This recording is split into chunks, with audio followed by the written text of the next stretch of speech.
नरेंद्र मोदी का इस्तकबाल किया गया वहाँ पर इंडियन प्राइम मिनिस्टर का, उनको इतनी रिस्पेक्ट सऊदीया की तरफ से, इनके दुबई की तरफ से क्यों मिलती है भाई? अभी देखो इंडिया का उन्होंने मंदिर भी हिंदुओं का मंदिर भी बना दिया दुबई के अंदर, उनको इतनी रिप्रेजेंटेटिव इतनी ज़्यादा वैल्यूज़ क्यों दे रही है दुनिया?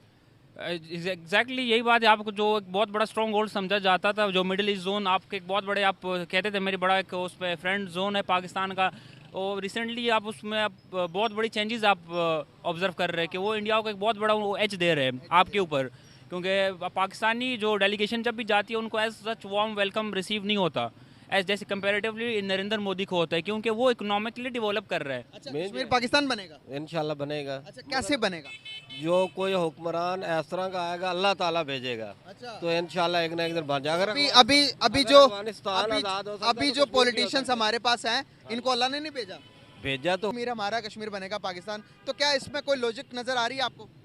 नहीं तो लॉजिक क्या, थोड़ा लॉजिक दे अंकल को, भाई, हुक्मरान सही होंगे था थोड़ी लॉजिक दे। अंकल को बेहतर पता होगा। तो क्या कश्मीर अब इन सब सिचुएशन के अंदर क्या वो आना चाहेंगे हमारे पास? नहीं आएंगे, वो नहीं आएंगे। आप पाकिस्तान के अक्सरियत नौजवान गैर मुल्क क्यों जा रहे हैं, मुझे ये बताएं हाँ पहले। जी, मुल्क यहाँ छोड़ के कुछ जा भी रहे नहीं है। कुछ भी नहीं है, तो फिर कश्मीर वाले हमारे साथ क्यों आएंगे? कुछ भी नहीं है। और मैं ये तो बता रहा हूँ हुक्मरान। तो हेलो भाई लोग, मैं पुष्पेंद्र सोनी। तो भाई लोग, अभी मोदी जो करंट में दुबई में कॉप 28 की मीटिंग में गए हुए हैं, तो उनका जलवा देख कर ना पाकिस्तानी उसी के भी आप पे बोल रहे थे कि भाई मुस्लिम देश भी मोदी जी को इतना इज्जत कैसे दे रहा है। तो पहले आप लोग वीडियो देखते हैं, वीडियो डेली स्वेग का, फिर बात करते हैं इस टॉपिक के ऊपर। नरेंद्र मोदी का इस्तकबाल किया गया वहाँ पर इंडियन प्राइम मिनिस्टर का, उनको इतनी रिस्पेक्ट सऊदीया की तरफ से, इनके दुबई की तरफ से क्यों मिलती है भाई? अभी देखो इंडिया का उन्होंने मंदिर भी हिंदुओं का मंदिर भी बना दिया दुबई के अंदर, उनको इतनी रिप्रेजेंटेटिव इतनी ज़्यादा वैल्यूज़ क्यों दे रही है दुनिया? एग्जैक्टली यही बात है। आपको जो एक बहुत बड़ा स्ट्रॉन्ग होल्ड समझा जाता था, जो मिडिल ईस्ट जोन आपके एक बहुत बड़े आप कहते थे मेरी बड़ा एक उस पर फ्रेंड जोन है पाकिस्तान का, और रिसेंटली आप उसमें आप बहुत बड़ी चेंजेस आप ऑब्जर्व कर रहे हैं कि वो इंडिया को एक बहुत बड़ा वो एज दे रहे हैं आपके ऊपर, क्योंकि पाकिस्तानी जो डेलीगेशन जब भी जाती है उनको as such warm welcome receive नहीं होता एज जैसे कंपैरेटिवली नरेंद्र मोदी को होता है, क्योंकि वो इकोनॉमिकली डेवलप कर रहा है, वो इकोनॉमिकली बढ़ रहा है। लेकिन कंपैरेटिवली आप as a garrison state, as a security state, as a client state अपना इमेज प्रमोट कर रहे हैं। आपने कहा कि कॉप अभी 28 का समिट हुआ दुबई के अंदर, हम नहीं गए वहाँ पर। इससे पहले G20 के मीटिंग के अंदर भी हम नहीं जा सकते क्योंकि हम उस अहल भी नहीं है। दूसरे नंबर पर अगर आप देखोगे एक समिट इसके अलावा भी सऊदीया के अंदर हुई थी, उसके अंदर भी हमें नहीं बुलाया गया।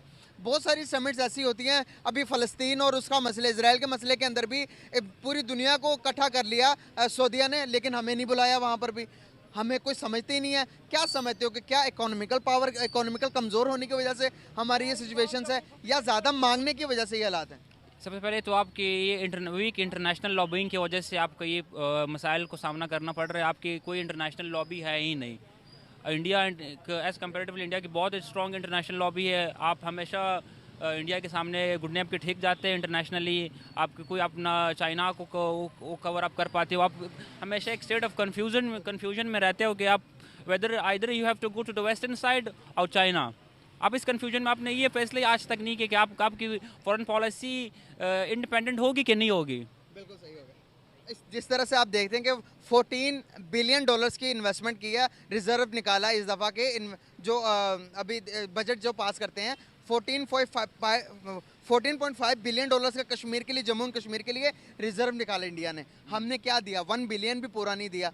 हम फिर बात करते हैं कि कश्मीर के बारे में कैसे देखते हैं कि इन सारी सिचुएशन को कैसे ठीक कर सकते हैं। 71 में हमसे हमारा जो शारक जिसे हम कहते थे कि बांग्लादेश हमसे अलग हो गया, क्या इसी तरह हम इसी चीज़ का वेट कर रहे हैं? अभी देखेंगे बलूचिस्तान के अंदर भी नारे लग रहे हैं। कैसे देखते हैं आप? एग्जैक्टली मैं आपको कहूँ, कश्मीर तो एक बहुत स्टिल इट्स डिस्प्यूटेड एरिया। अच्छा, हमको एरिया मैं आपको कहूँगा, आप अपने जो आपके स्टिल लोन आपके एरियाज़ है, Balochistan particularly the most affected area, इस पे आप जो कि आप इंफ्रास्ट्रक्चरली आप काम करें, आप पॉलिटिकली उधर काम करें, वो पॉलिटिकली सोशियो इकनॉमिकली बिल्कुल आइसोलेटेड है, वो बिल्कुल एजुकेशनली आपसे कम्पीट नहीं कर पा रहे।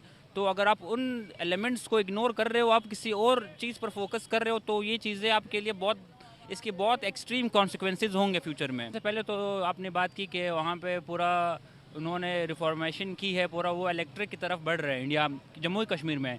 हम कश्मीरियों को क्या देंगे? हम अपने पाकिस्तान में पर्टिकुलरली जो हमारे अपने एरियाज़ है उधर एज सच कोई एक्टिविटीज़ नहीं हो रही डेवलपमेंट की। तो मैं कहता हूँ हमारे अपने जो अब शहरी है अपने, वो इन डेवलपमेंट से महरूम है। यही तो एक बहुत बड़ी वजह समझी जाती है पाकिस्तान के, जो बहुत सारी एक्टिविटीज़ हो रही है जिसमें टेररिज्म का एक बहुत बड़ा रोल है, जिसमें डेवलपमेंट नहीं है। अगर इस तरह के डेवलपमेंट हो तो गवर्नमेंट जो मासेस है, जनरल मासेस, उनको इस तरह के डिफरेंट ऑप्शंस को ऑप्ट करने का उनको कोई मौका नहीं मिलेगा। बिल्कुल सही हो। जब आपके पास इस तरह के फैसिलिटीज़ गवर्नमेंट आपको प्रोवाइड करे, तो यही फैसिलिटी, यही एक उनकी जो पॉलिसी मेकिंग है उनको भी अप्रिशिएट करना चाहिए, जो क्योंकि वो उनकी पॉलिसी मेकिंग वो ह्यूमन डेवलपमेंट ला रहे हैं। बिल्कुल सही बात है। एज कम्पेयर आपने बहुत प्यारी बात की, ह्यूमन डेवलपमेंट की बात की, तो वहाँ पर हम देखते हैं कि इंफ्रास्ट्रक्चर उधर की हम देखते हैं, यहाँ पर हम देखते हैं तो धरने हो रहे हैं, लोग सड़कों पे आ रहे हैं कि भाई आटा सस्ते करो, चीनी सस्ती करो। तो हम एक यूएन के अंदर, जब यूएन के अंदर ये बात रखी जाएगी, इंडिया कहेगा कि भाई मैंने कश्मीर को ये दिया, कश्मीर के अंदर ये डेवलपमेंट किया, और पाकिस्तान को कहेगा कि अगर मैं इजाज़त देता हूँ, रेफरेंडम का इजाज़त देता हूँ कि अगर कश्मीरियों से आप लोग इलेक्शन करवा लो, तो क्या वो सारी डेवलपमेंट जो इंडिया कर रहा है वो छोड़कर हमारे पास यहाँ पर इन हालात के अंदर आएंगे? जी एग्जैक्टली, ये आपने बिल्कुल बड़ा अच्छा वो कि आपकी वीक पॉलिसी को रिफ्लेक्ट करता है कि आपने कितनी वीक पॉलिसी मेकिंग की है कश्मीर के हवाले से। आपने उनको कॉन्फिडेंस के लेने के हवाले से अपनी क्या पॉलिसी मेकिंग की है। तो यही एक बहुत बड़ा अच्छा क्वेश्चन आपने रेज किया है पॉलिसी मेकिंग के हवाले से। बिल्कुल सही होगा। जिस तरह से हम देखते हैं कि हम यहाँ पर कहते हैं कि कश्मीर बनेगा पाकिस्तान, 370 के आर्टिकल के बाद उन्होंने तो अपने हिस्से में ऐड कर लिया उन्होंने, जैसे दूसरा हिंदुस्तान है वैसे ही कश्मीर को भी उन्होंने बना लिया। गिलगित बल्तिस्तान के अंदर से हमने आर्टिकल 35 को हटा दिया, अब कोई भी जाकर वहाँ पर ज़मीनें खरीद सकता है। गिलगित बल्तिस्तान के अंदर भी ये किया हमने।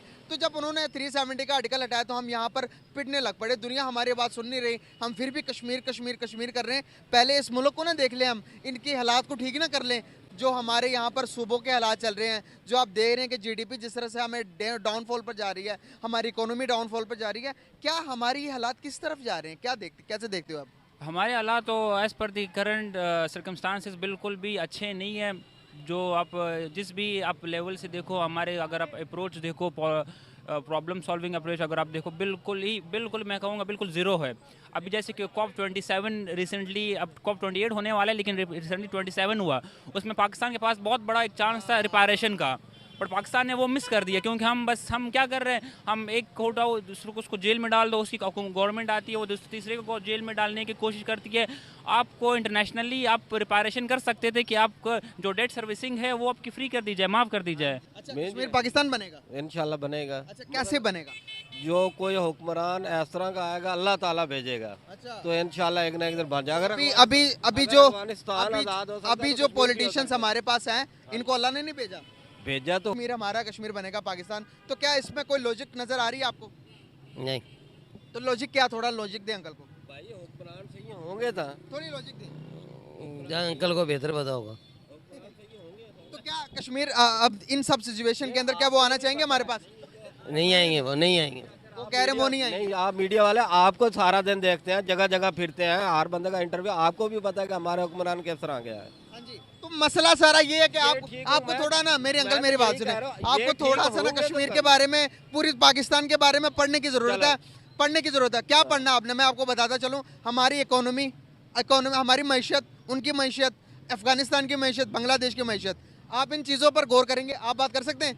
एक मिनट इनसे भी बात करें यार, एक मिनट अंकल, बड़ा मजा आएगा। कसम, एक मिनट दे दो, आपकी नॉलेज में इजाफा होना है, आपकी नॉलेज में। बात सुने, आप पाकिस्तान के अक्सरियत नौजवान गैर मुल्क क्यों जा रहे हैं, मुझे ये बताएं। यहाँ कुछ भी नहीं है, कुछ भी नहीं है, तो फिर कश्मीर वाले हमारे साथ क्यों आएंगे? कुछ भी नहीं है। और मैं ये तो बता रहा हूँ, हुक्मरान अगर सही होंगे, उनको इन्वेस्टमेंट देंगे, उनको पैसा देंगे तो वो होंगे ना।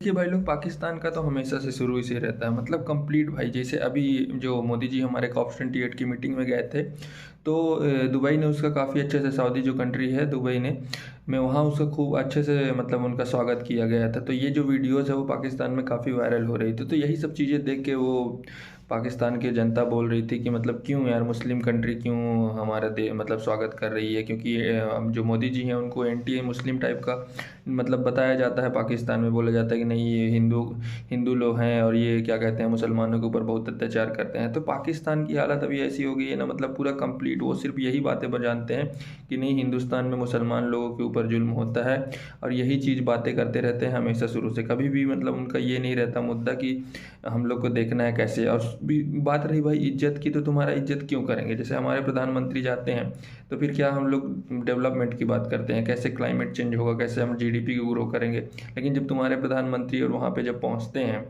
तो वो क्या करते हैं, सीधे कोई भी टॉपिक चलते रहे तुम कटोरा लो के भीख मांगने पहुंच जाते हो वहाँ पे। कोई भी, अब भाई भीख मांगने वालों को कितना इज्जत करेगा? डेवलपमेंट या फिर कुछ आगे बढ़ने की बात तो करते नहीं, हमेशा तुम्हारा रिलीजन बेस पे रहता है कि नहीं एंटी मुस्लिम है, एंटी इंडिया है, ये सारी चीज़ें बात करते हो। भाई तुमसे ज़्यादा मुसलमान लोग यहाँ रह रहे हैं और खुशहाल ज़िंदगी व्यतीत कर रहे हैं और साथ में भाईचारे के साथ एक दूसरे लोग के साथ रह रहे हैं।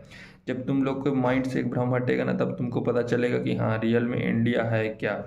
तो ये सारी चीज़ें हैं। और दूसरी बात ये कि भाई उसी वीडियो में एक बंदा बोल रहा था कि नहीं कश्मीर ले लेंगे, एक पाकिस्तानी जाहिल है वो बोल रहा था कश्मीर पे हम लोग ले लेंगे, जीत जाएंगे, ऐसा करेंगे। तो भाई सुनो, पहली बात तुम्हारे तो पास जो, पहले तुम कश्मीर को तो छोड़ो, पहले तुम अपने लिए आटा डाल ले 4 बोरी 5 बोरी जो भी तुम्हारी ज़रूरत हो वो जाके यहाँ से लेके जाओ। और दूसरी बात, जो कश्मीर में जितना डेवलपमेंट हो गया है ना, पहले उसको देख लो। बाकी कश्मीर के लोग खुद भी नहीं चाहेंगे कि तुम्हारे साथ मिलना जाए। पहले पाकिस्तान जितना तुम्हारे पास है उसको तो संभाल लो बहुत अच्छे तरीके से, नहीं तो वो भी ख़त्म हो जाएगा, उसका भी पता नहीं चलेगा। कुछ टाइम पे, एक टाइम पे ऐसा आएगा ना कि तुम लोग खुद बोलोगे नहीं हमको कश्मीर में ही जुड़ना है, हमको ओवरऑल वो बना दो, ओवरऑल नेशन बना दो, कंप्लीट नेशन बना दो, तुम्हारे वो मुल्क का नाम निशान नहीं रह जाएगा। तो ये सारी चीज़ें थोड़ा देख लो, डेवलपमेंट के ऊपर बात करो, एजुकेशन पे थोड़ा ध्यान दो, और ये जो जाहिलपना और जिहाद आतंकवाद के बारे में चर्चाएं कर रहे हैं वो सबको छोड़ो आप। ठीक है, आप लोग को कैसा लगा ये वीडियो आप लोग बताइएगा कमेंट सेक्शन में। ज़रूर मिलते हैं नेक्स्ट वीडियो में। जय हिंद, जय भारत।